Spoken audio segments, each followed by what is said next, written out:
sur le Norseman, c'est pas la course pour laquelle j'ai été le mieux préparé. Parce que tout l'enjeu, c'était justement de me dire, aujourd'hui, je ne peux pas me permettre de mettre autant de temps, autant d'investissement, etc. Et typiquement, j'habite en région parisienne. Donc si j'ai du dénivelé à faire, ça va commencer à être compliqué. Est-ce que tu as fait une prépa spécifique pour le Norseman ou pas forcément, vu tous les différents projets que tu as actuellement au niveau sportif? C'est une très bonne question parce que mon aventure, je suis revenu sur Ironman cette année.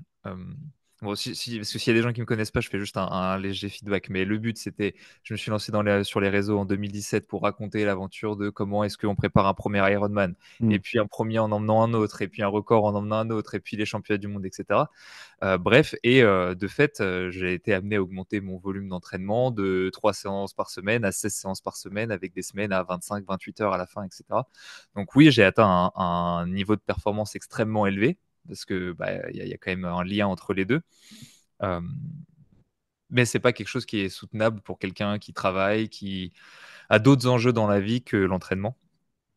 Donc j'ai arrêté, je suis passé sur d'autres choses. Alors en s'entraînant moins, on peut quand même avoir des idées bêtes, hein, puisque entre le podcast précédent et celui-là, par exemple, j'ai fait les 7 majeurs, qui est une boucle de 400 km et 11 000 mètres de dénivelé dans les Alpes en une fois. Donc voilà, ça occupe aussi pas mal. Mais en fait, faut beaucoup moins. En fait, c'est paradoxal, mais il faut beaucoup moins s'entraîner pour passer 28 heures sur un vélo que pour faire un Ironman en 9 heures, comme pour faire 10 km en 30 minutes pour ce qu'il en est. Puisque je pourrais certainement m'entraîner autant que je veux à pied, j'y arriverai jamais. Donc voilà, en fait, c'est pas parce que c'est long qu'il faut beaucoup s'entraîner. Être long veut dire que certains entraînements sont très longs, puisque pour Ouais. préparer 28 heures, évidemment, il y a des entraînements de 10, 12, 13, 14 heures, mais pas forcément avec une grande fréquence. Sur la moyenne de l'année, je devais être à 4-5 séances. Bref. Ouais, mais pour rapidement rebondir là-dessus, avant que tu avances, j'avais regardé, tu avais fait une très bonne vidéo sur, il me semble que c'était sur, je crois que c'était soit sur les 7 majeurs, soit sur une autre grosse course que tu avais faite de la sorte, et tu parlais justement de comment tu avais organisé tes blocs d'entraînement, et on voyait que, si je me rappelle bien, en gros, toutes les 2 semaines à peu près, il y avait une grosse sortie qui, au final, était un petit peu là où tu condensais, hein. C'est une histoire de densité aussi, parce que tu peux éparpiller tes entraînements partout dans la semaine, mais tu peux aussi les regrouper. Et si en plus de ça, ça t'amène vers un événement qui est long, et ben on va avoir plus de spécificité dans l'effort, et donc ça va te permettre et t'aider à te préparer pour ça. Ouais, ouais, 100%. Et alors, il y avait deux choses vis-à-vis de ça. La première chose, c'est la densité. Mm. Euh, donc l'idée, c'était de dire, quand tu veux travailler sur des longues distances, alors certes, tu peux augmenter ton niveau de condition physique en absolu, mais tu peux aussi juste augmenter ta capacité à durer. Tu augmentes ton endurance, ta durabilité. Et ton but, c'est de faire en sorte que l'entraînement te permette de te dégrader le moins possible au fur et à mesure de la course. Ce qui est un gros enjeu pour moi parce que je me dégrade beaucoup. Ça dégrade fort ici. Donc, tu as deux leviers pour le faire. Soit tu fais des entraînements qui sont longs, soit tu crées de la densité parce qu'en fait, la fatigue de l'entraînement précédent va jouer sur ton entraînement, qui va jouer lui-même sur le suivant.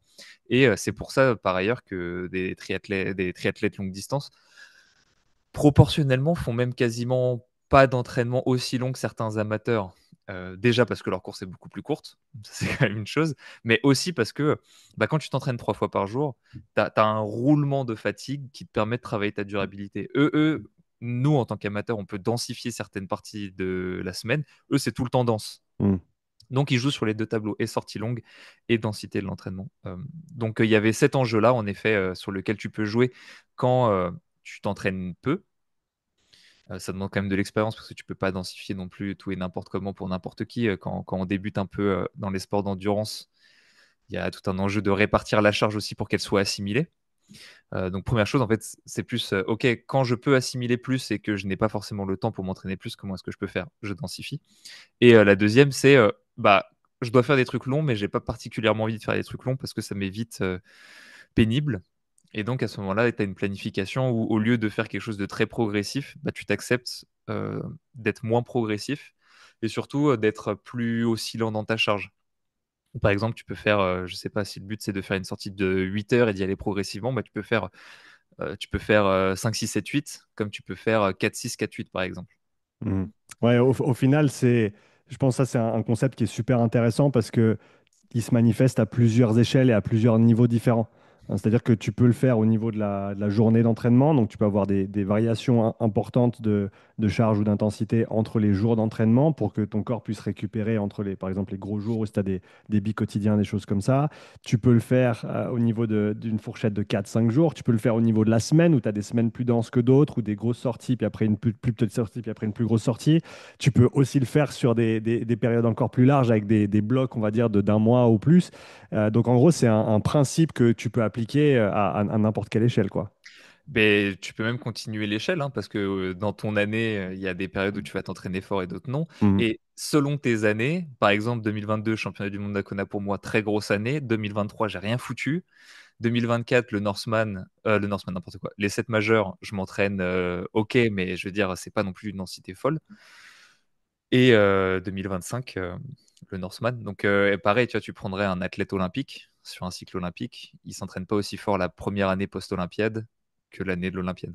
Mhm. Ouais, donc ça te permet aussi Et je pense, au niveau non seulement au niveau psychologique, mais au niveau physique aussi, d'avoir plus de durabilité ou en tout cas de pérennisation de l'entraînement sur le long terme.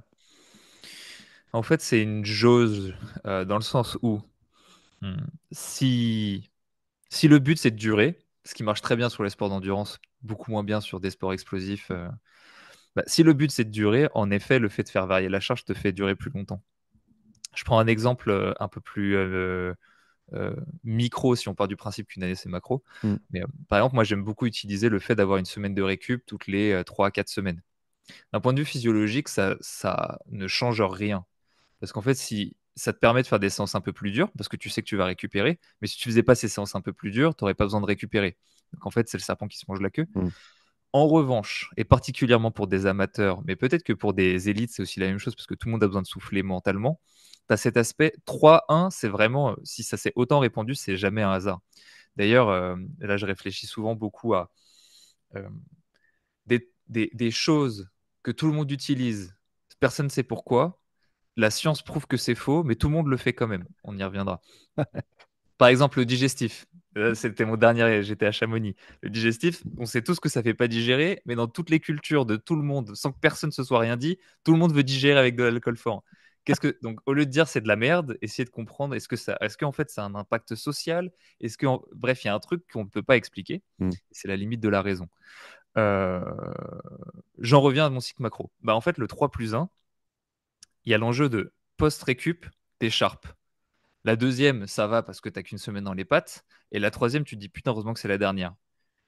Et en fait, ce cycle, il peut t'amener tellement loin, alors que si tu es sur quelque chose de constant, je pense que ça dépend aussi des personnes, hein, mais pour des amateurs qui ont un travail à côté, cette semaine, c'est aussi le truc où t'as, t'as, t'as, t'as des choses que tu as délayées. Enfin, je veux dire, ok, la paperasse, je la ferai plus tard parce qu'il faut que j'aille courir. Et cette semaine-là, c'est le truc de, ok, je peux faire sauter un entraînement parce que j'ai des trucs à faire. Et donc, je trouve ça vachement bénéfique. C'est pour ça que je le fais, même si physiquement, tu pourrais trouver des alternatives. Et je pense que tu peux même.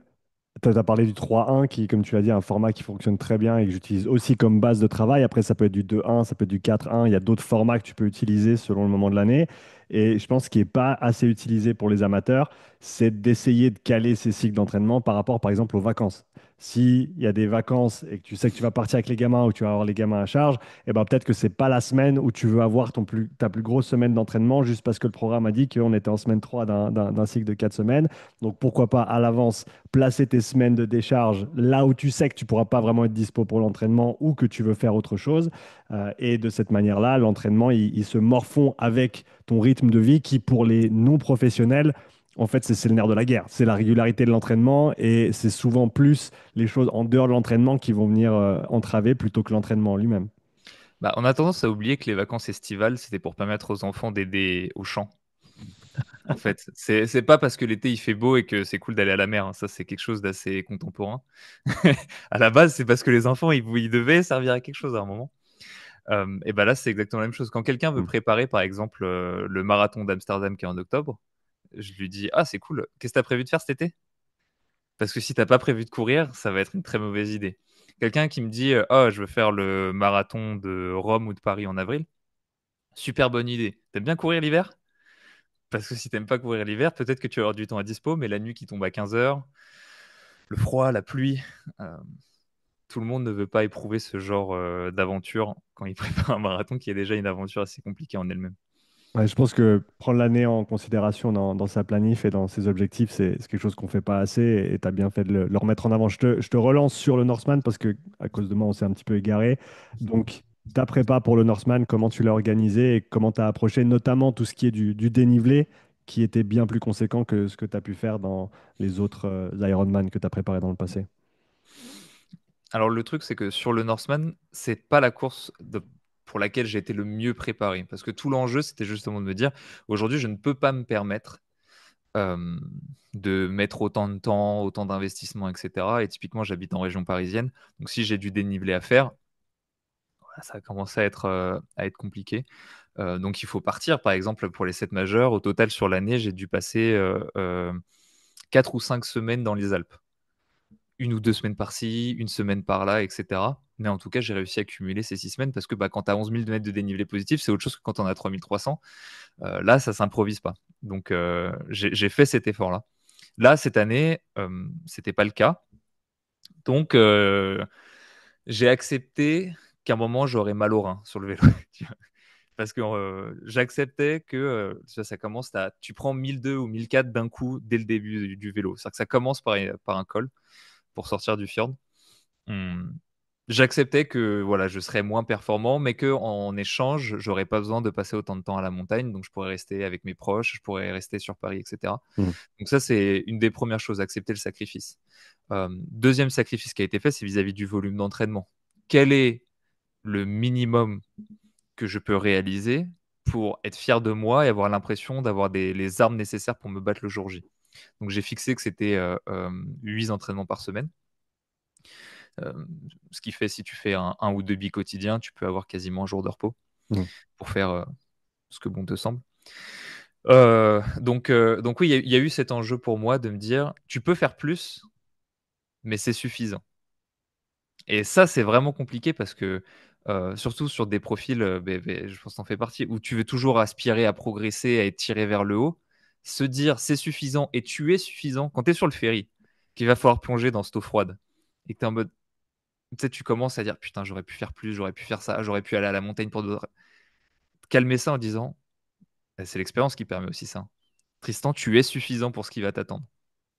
Donc c'était ça l'expérience et je pense que il y aurait plus d'intérêt à se focaliser sur les 7 majeurs l'année dernière, sur comment est-ce que on peut aller chercher du spécifique sur l'entraînement que sur le Norseman.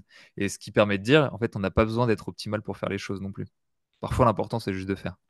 Mais il faut accepter à ce moment-là de peut-être pas être à ton plein potentiel ou à la limite de ce que tu aurais pu faire au niveau de tes performances. Et j'imagine que tes années d'expérience dans l'entraînement en général et plus particulièrement dans les sports d'endurance ont été pour quelque chose dans cette prise de décision et peut-être cette maturité dans la manière dont tu as approché ces objectifs.